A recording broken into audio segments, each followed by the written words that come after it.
Welcome to the Vocal Lab podcast with your hosts Shelby Rollins and Jason Catrone, bringing you the best from the music industry. Get ready for first-class conversations packed with exclusive techniques and transformative insights, all designed to help you reach your top note. All right, we're back today on the podcast, and we have a special guest today, Jason. Very special. Someone you work closely with. I do. Tell us more. We have Allison Morris. Hello. Here with us. Hey. And Allison, I almost called you Alice. Allison is, so I've known you for about 2.5 years. Yeah, almost Something 3. like that. Because when did we start working together? Was it cold outside? I think it was cold outside. It was winterish. Mm-hmm.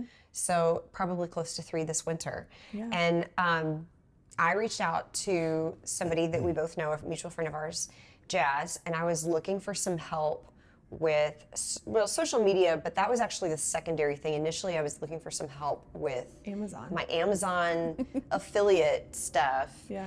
And she was like, I know somebody who's like really good at that.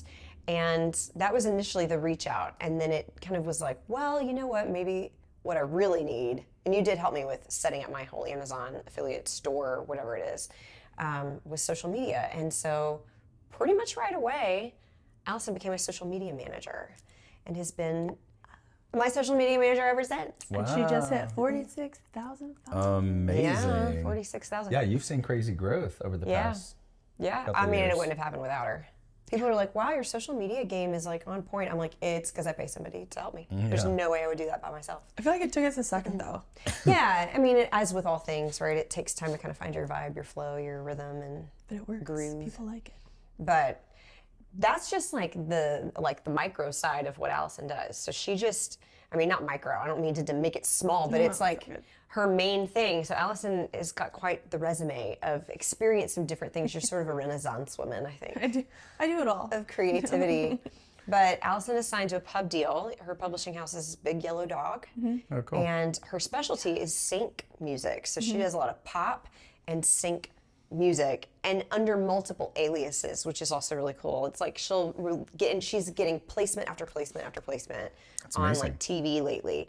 And one day I'll see a post pop up and it's her rapping, and then the next day it's like her singing a Christmas song for a Hallmark movie, and it's everything in between. Yeah. So I'm excited to hear all about that. So you're writing and doing the vocals. Amazing. Yeah, it's bizarre, honestly, because when I first started in music, I was like, I want to be an artist, tour, like, I want to be Hayley Williams or like Taylor Swift. And Because you got a bomb voice, by the way. thank you. Yeah, I did one tour and I was like, nope. You did a tour? I do not like this. Yeah. Nice. The being in the car, the traveling to different cities, not being in my own You didn't bed. fly private jet? You know, On your You very started first off. tour. You started off way wrong. they were all busy. They were booked. Yeah. No, it was rough. I was like, I don't really know if I want to do this. And I think too, because I tend to gravitate towards so many different genres of music. It was like, well, if I want to be an artist, I mean, if Taylor Swift came out the gate with a rock album, a pop album, a rap album, people would be like, what is she doing? And so that's kind of how I felt. I was like, I like all these things. But every time I was in a meeting with like a label or a publisher, they're like, what are you doing? And I'm like, I actually have no idea, to be honest. And so I think that sync has given me the outlet and the platform to be able to release and have songs under different aliases and different genres. Yeah. And get to sing, like, experiment. I feel like there's a lot of songwriters I know who are like, I am a vocalist. I've never really considered myself like a vocalist. Like, I'm just a songwriter. I like to write songs. I like to make them weird and fun, and however I have to manipulate my voice to get there, I'll just do it. I think that all of the projects that I have now are all sort of different in their own way.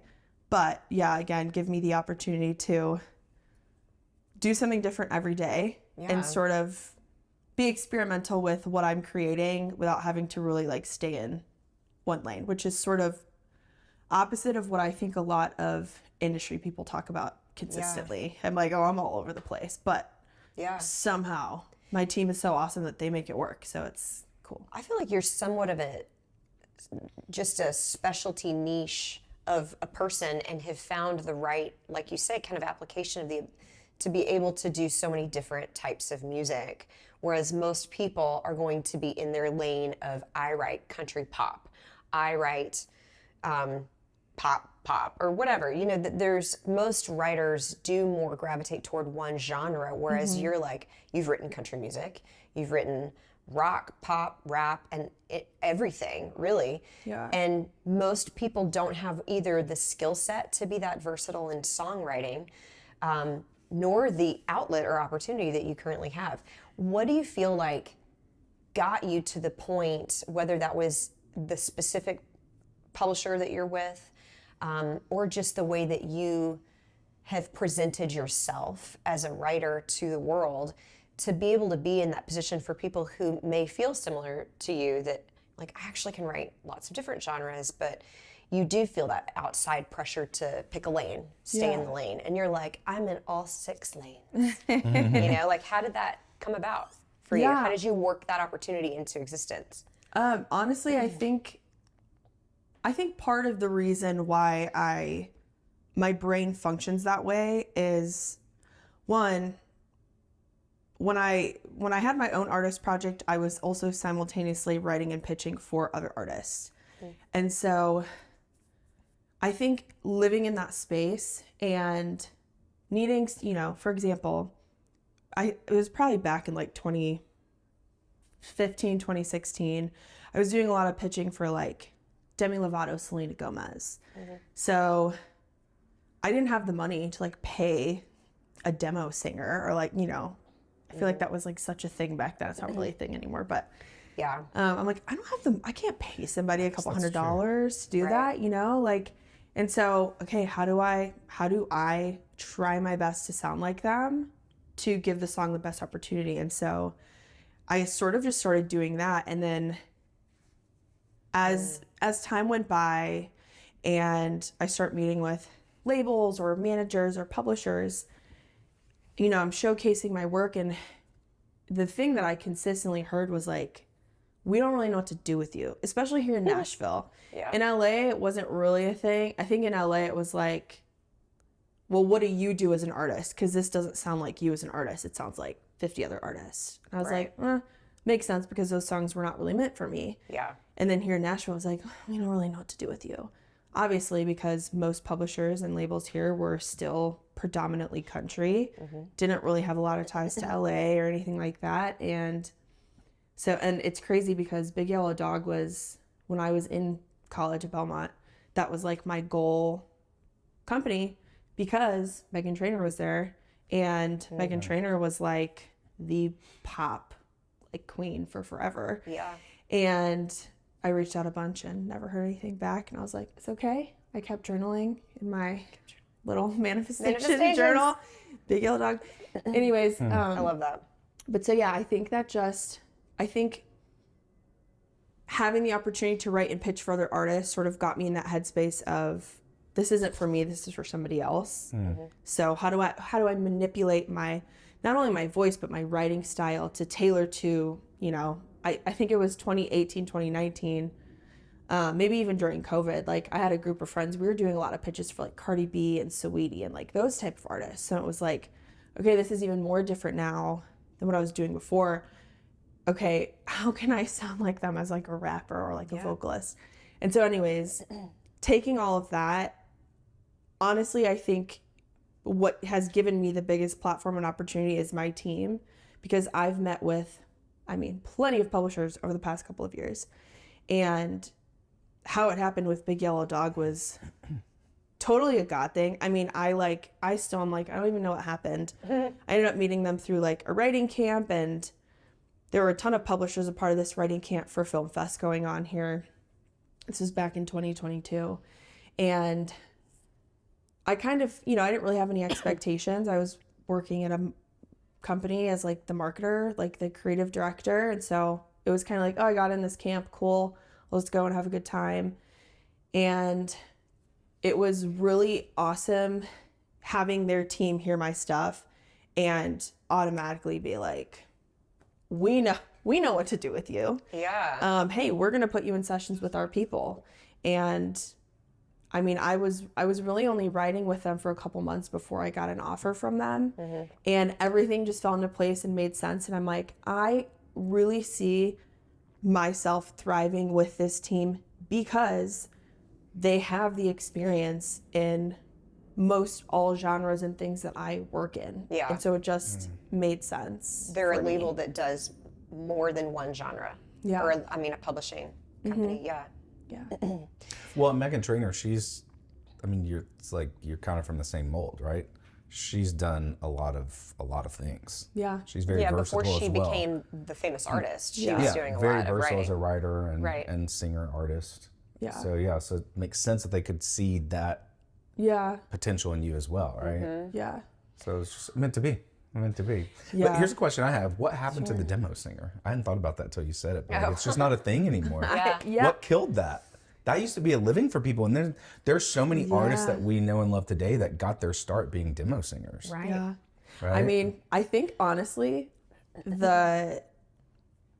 the magnitude of talent in people, especially here in Nashville, it's like most everyone can sing well. Right.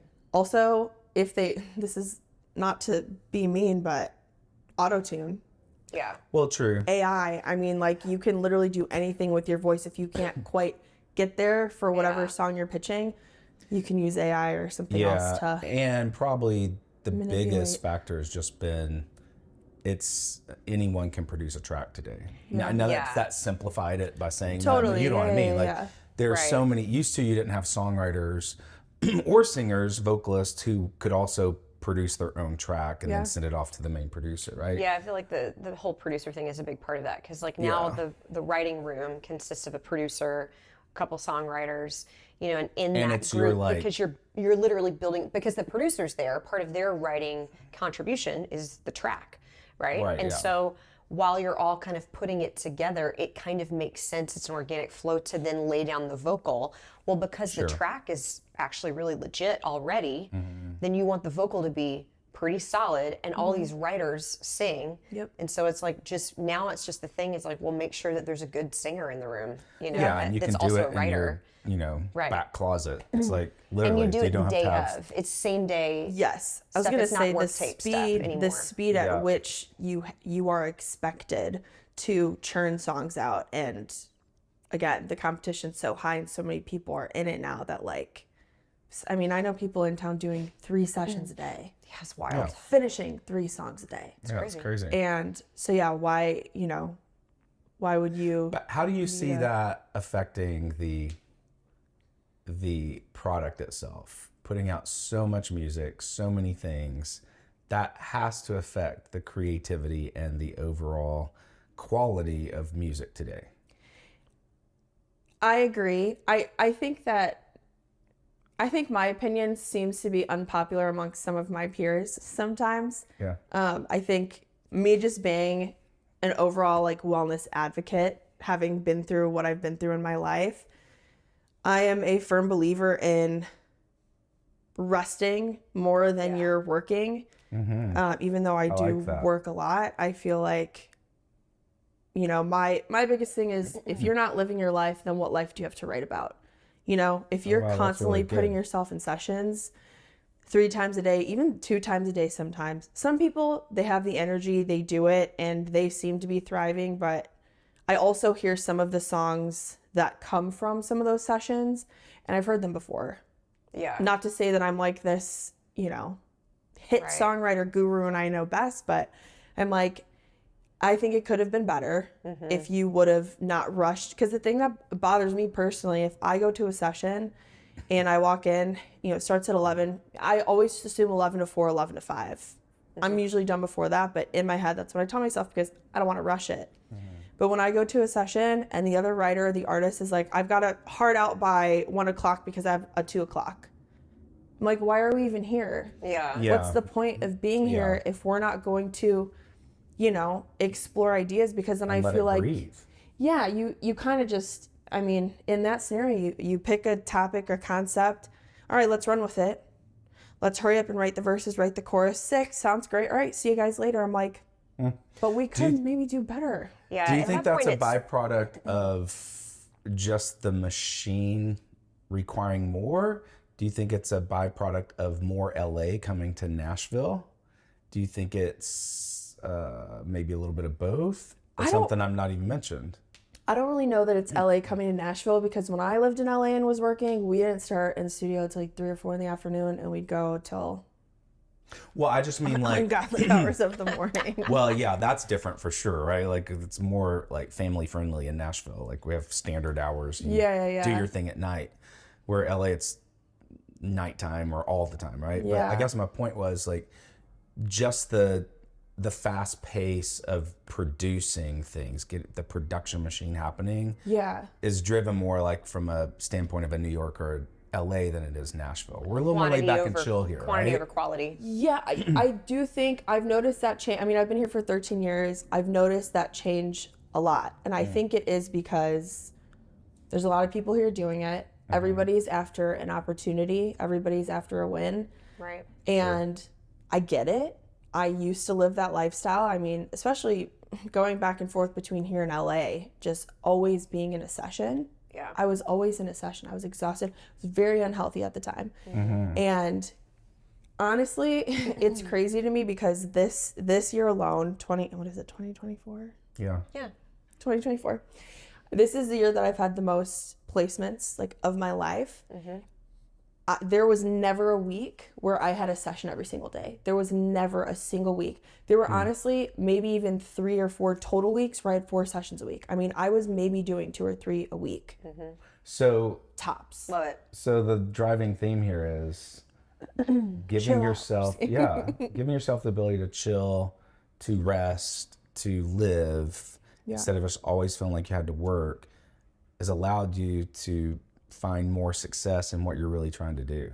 I think and in a way so, not force it. Yeah. I mean, obviously timing is a big part of that, but I think it's not just waiting for the right opportune time, but also becoming the person that you need to be in order to walk through the door of the right time. Totally. And my business coach says basically like, the opportunities that you are getting right now are the right ones for you today and the person that you are today. So if you want this opportunity, go be the 10.0 version of yourself so you can walk through that door. It's the right moment because it's not going to come sooner than that. And usually when you see this happen when a big opportunity comes to somebody and they're really not ready for it, it'll destroy a person. We see this all the time in Hollywood, like young people that get famous and then they're just destroyed by fame. And I think, to your point, you were doing the right kind of work, and you even said it. You kind of blew through this point, but when you were at Belmont and reaching out to Big Yellow Dog and never heard anything back, and you're like, it's cool, I'm gonna just keep journaling. I'm just gonna keep writing it down. Is that you didn't take that as like a rejection, or 2, an opportunity to get more desperate and hustle harder, but just to be like, it's okay, I'm just gonna keep growing as a person and allow that to happen when it's supposed to happen. And it did. And that's not luck, it's hard work. And I think, here's a question for you is because you do talk about rest a lot on your Instagram, in your community. I love my rest. And now you're about to be on a forced rest here because if you're not watching, you can't see this, but Allison is like 9 months pregnant. Extremely pregnant. About to have your first baby. Big congrats. You and your husband.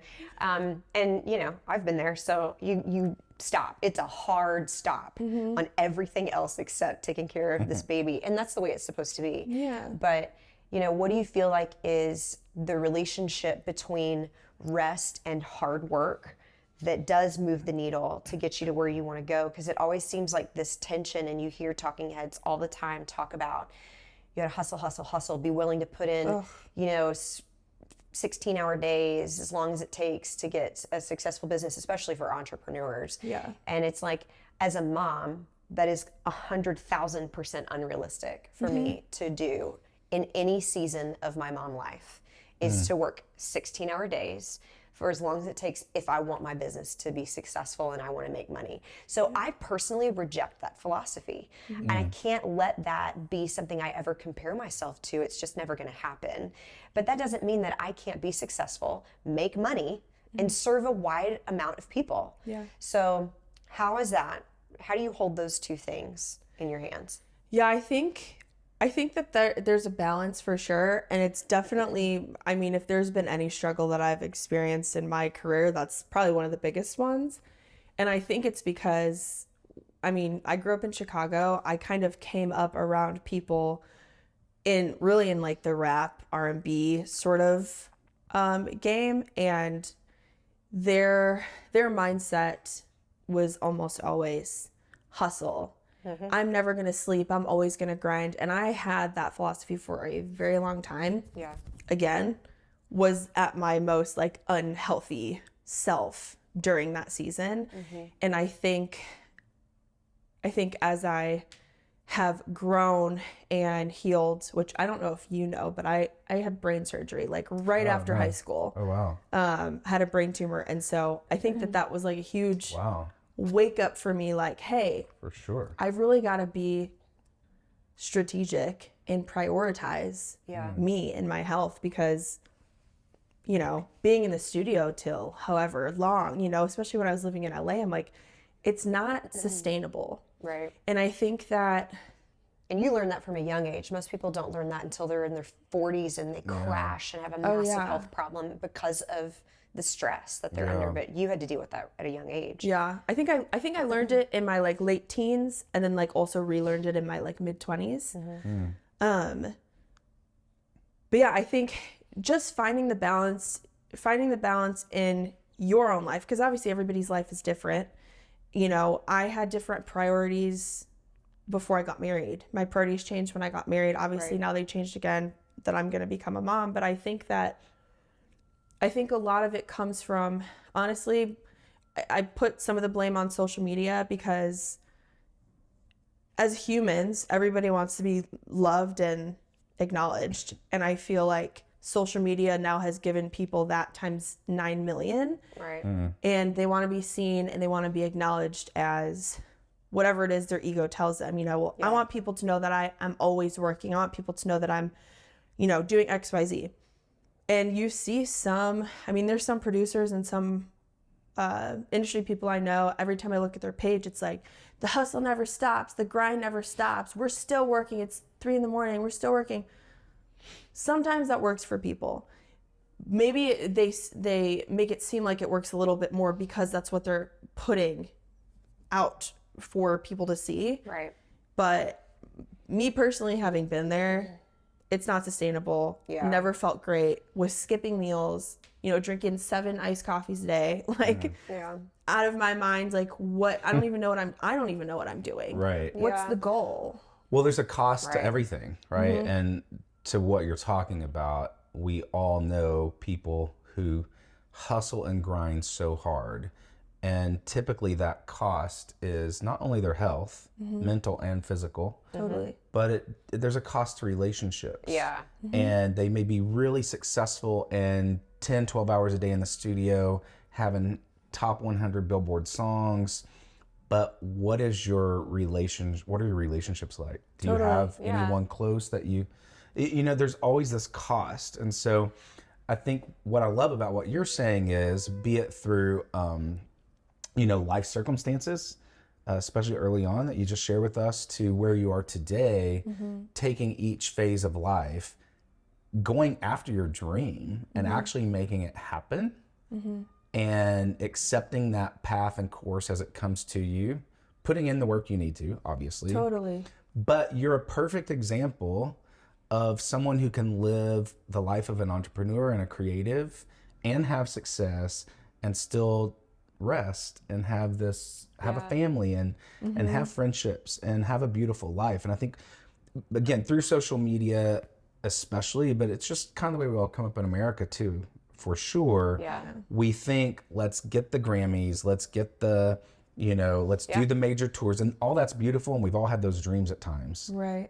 And I would take a Grammy today still if they wouldn't give me one, right? I'll take a few. I'll take a few, right? Take them, bring them on.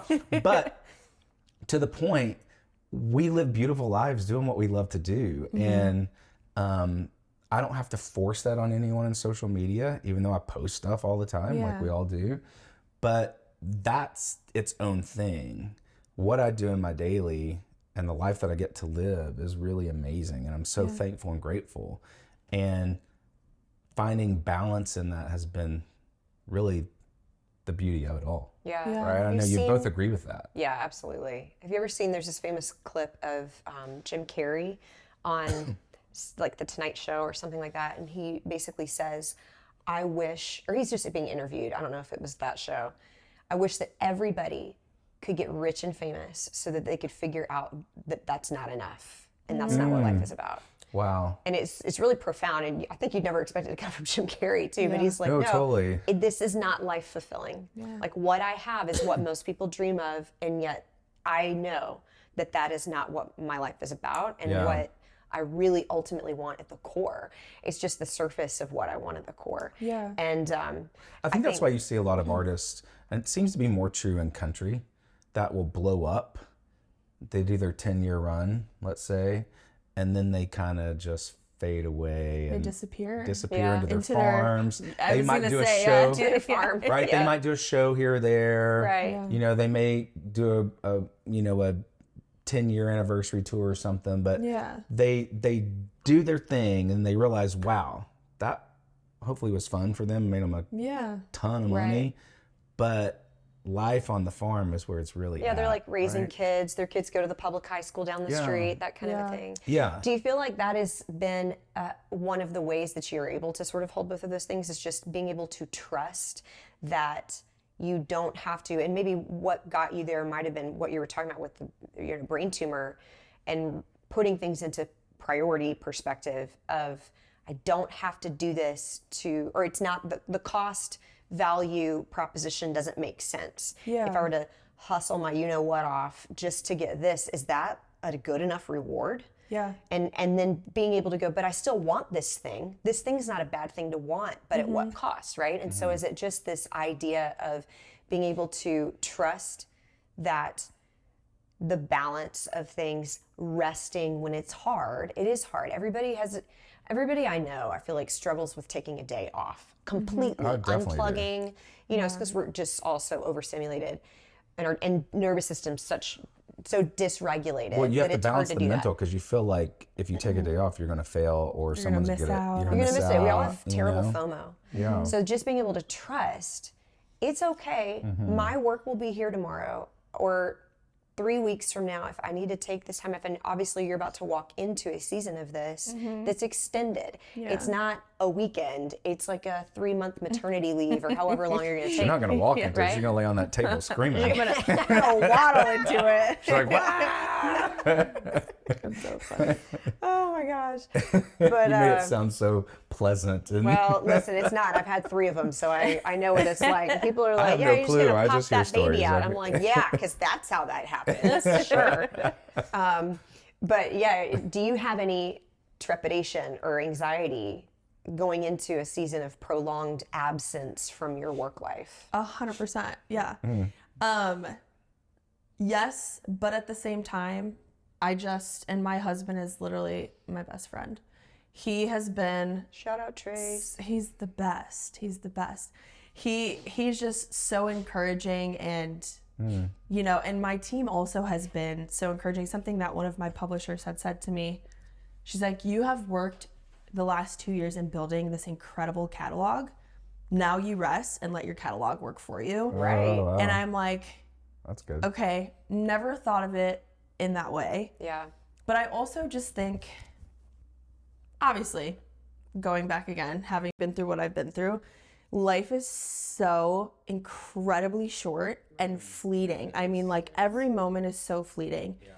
And I think that, am I going to miss being in sessions? Absolutely. I mean, I've already gotten folders and folders of tracks that I know when I'm taking my downtime, I'm going to be in my studio working on things on my own, but for fun, not with any pressure, or not with any, oh, I've got to turn this in, you know, just for fun. Because at the end of the day, I make music because I love it. Yes, it's my job. Yes, you know, a Grammy would be great, you know, and this award would be great. This accomplishment would be great. A cut with Kehlani or Katy Perry would be great. But I'm like, at the end of the day, I want to have a family. I want to have time to travel. I want to, there's goals and things that Trace and I want to do. Like, at the end of the day, I think when I'm like all said and done with making music and doing the thing, I want to live in Italy. Like, I want to move to Italy, sell all my stuff. Like that. Again, it's so fleeting, and why am I going to let the pressure of worldly things make me feel like, being a mom isn't enough, or being a mom is a distraction from my career. I mean, I've heard it since I was younger. Yeah. If you get married, you're done, or, if you have a kid, you're done. I mean, there's some producers that I met with in LA just over this past 2 years that I've literally said things like, people in Nashville, they don't ever make it because they settle. They're comfortable. They're domesticated. Things like that. I'm like, yeah, it's definitely it's a thought out there. It's bizarre to me. I'm like, okay, honestly, fine. If that's how you want to live your life, more power to you. But I'm like, I want more than just a career. Okay, I want more than just my name in lights. I don't really care about that. If I had to walk away and never make music again in order to be full-time with my family, to be honest, I'd probably do it, because that's my life at the end of the day. It's not my... And that's the free choice, right? Yeah. To be wild and not domesticated, if you will, to kind of use that analogy. If you want to be, okay, I'll be wild. My wild choice, being wild to me, is being free to make the decision to have a family and do whatever I want, versus being stuck on this hamster wheel. Literally, the hamster wheel. Grinding industry. Like, that's prison. Well, it's exhausting. Freedom is choosing to have relationships and live life like a human being. For sure. And these big themes that you're bringing up today are huge overriding themes of life that is really cool, and it shows the depth of you as a writer and a person, which is I love hearing. But to that point, you hear people say this often, like, can't name one person who on their deathbed is holding that Grammy or the Oscar. Thank God I wrote that song. No. And the reality, they're not. It's family, it's relationship, it's the adventure, it's the trips to Italy. It's those things that come racing to your mind. Maybe an acceptance of award, you might think of that too in your final days, but if it was a special time. But it's these more tangible, relational things. It's the people. It's the people and the places. Music is meant to complement all of that in the most beautiful way. Right. And it is sad that so often in this business we can get distracted by making it, that we miss out on the moments that make it magical. Yeah. And I always remind myself, there are probably a handful of people that I could name right now throughout time that everyone still knows their name. Mm-hmm. Right. Right?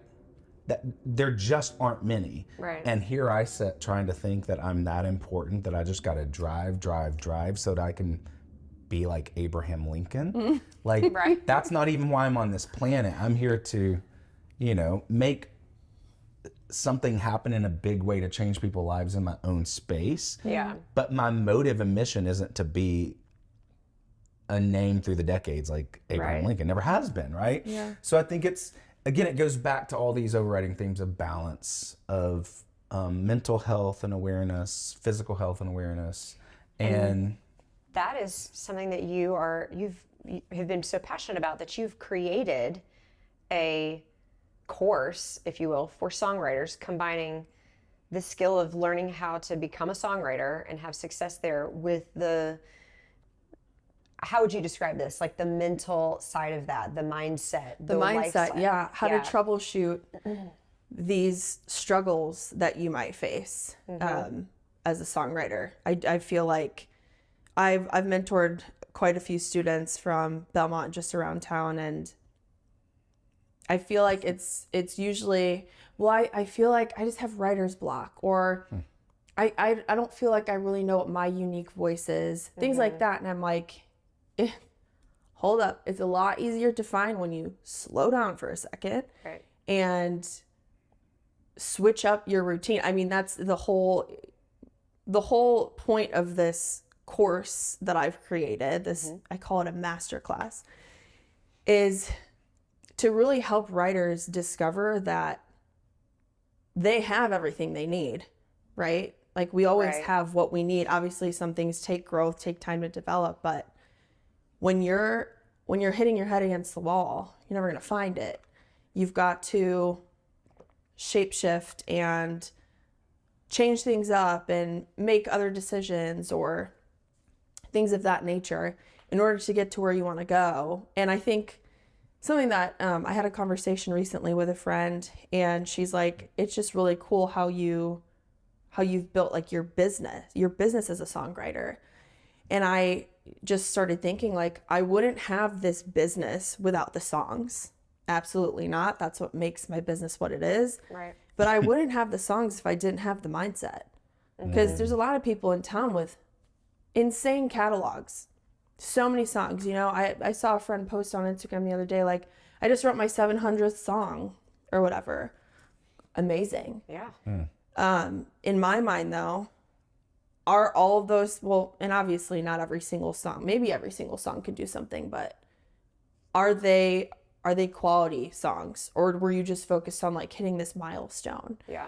And so, yeah, this course sort of focuses on developing that mindset, because in my life, I treat it as a discipline.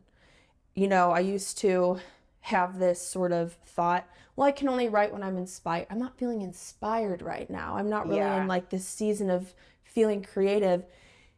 It's a muscle. And I think too, Yes. because it is my job, you know, with any job, if you're a doctor, you can't just go to med school and then become a doctor and never look at any other research papers or information ever again. It's a constant learning curve. There's always things that you can be improving and learning and disciplining yourself and doing. Songwriting is the same thing. Yeah.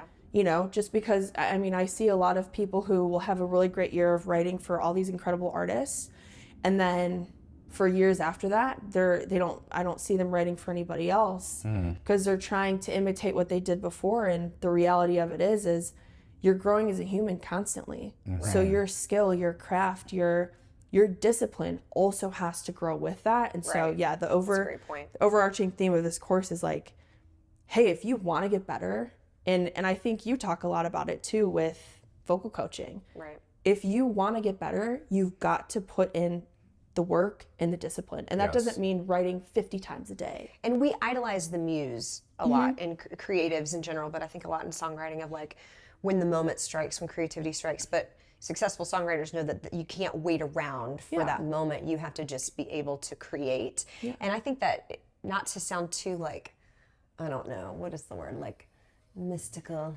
but the muse is in you. It is you. You are that. You know what I'm saying? In my opinion, because it's not that you can't be inspired by external things or whatever, but it's a muscle within you that you have to flex. Yeah, how do you not tap a moment in? that you wait. Yeah, and it's doing the inner work to create something that then generates more creativity, because I firmly believe creativity begets creativity. So you have to like just keep that thing going so that it just continues to develop. And to your point, like I love that what you said about how as you grow as a person, we all do, every day we're sort of changing a little bit. Your skill has to evolve and change. The discipline of that has to change. And sometimes that means that it looks different. The actual discipline of writing looks different, you know, this year versus last year and the year before that, because of the way your life changes, and yours is about to change. The look of your days are about to change dramatically, of what you do first thing in the morning when you get up, or, you know, 5 times in the middle of the night to, you know, take care of a child. Like my mornings, I don't know why I think about this a lot, but my morning routine is very, very different than like even my neighbors who have kids, but their kids are different ages. You know what I mean? Or because maybe their school, because their kids are itty bitty, their little preschool doesn't start until later in the morning. I've got to get up at the crack of dawn to get my middle schooler out the door. And so my discipline has had to evolve of like when I work out in the morning, and how I treat my alone time like that has had to shape shift. And if it doesn't, I get run by my schedule instead of I am in charge of how that happens. And I think creativity is the exact same way. The discipline evolves as your life evolves. And if it doesn't, then you're just at the mercy of the muse. You know? When does this program drop? When can people get it? Where can they get it? Yeah, how do we It's find dropping you? tomorrow. Tomorrow. Today. So at the time of this airing, Today. Yeah. when this episode is live, your It's program is today. live. Yes. And We're how in do the we? future right now. How do y'all feel? We'll like tag you. Don't in have the baby show right now, notes. please. Can you imagine? But how can people get this program? How do they get their hands on it? So I have on my pretty much all my social channels, I have my link in my bio that has it goes straight to my sales page for all of my digital products that I've created for songwriters. Cool. This one specifically is called Write Your Heart Out, and it'll be highlighted right at the top of the page, and I'll definitely post about it on my Instagram and Write Your threads Heart and Out. all the things. Yeah. Yeah. And what's Well- what's your handle? My handle is Allison V Morris. It's just my full name. Two On L's. all. Yeah, Allison V Morris. Nice. Love Thank it. you so much for coming, Allison. Yeah, thanks for being here today. It's so great to hear your story and all the exciting things going on in your life. Can't wait for that next hit. And clearly the next hit's going to be here any day. Yeah. Start ear training him the second he comes out. Yeah, there we go. Train them young. Thanks for tuning in to the Vocal Lab podcast. Ready to join the top ranks of the music industry? Don't forget to follow and subscribe for more first-class conversations that make the extraordinary your new ordinary. Until next time, keep striving for your top note.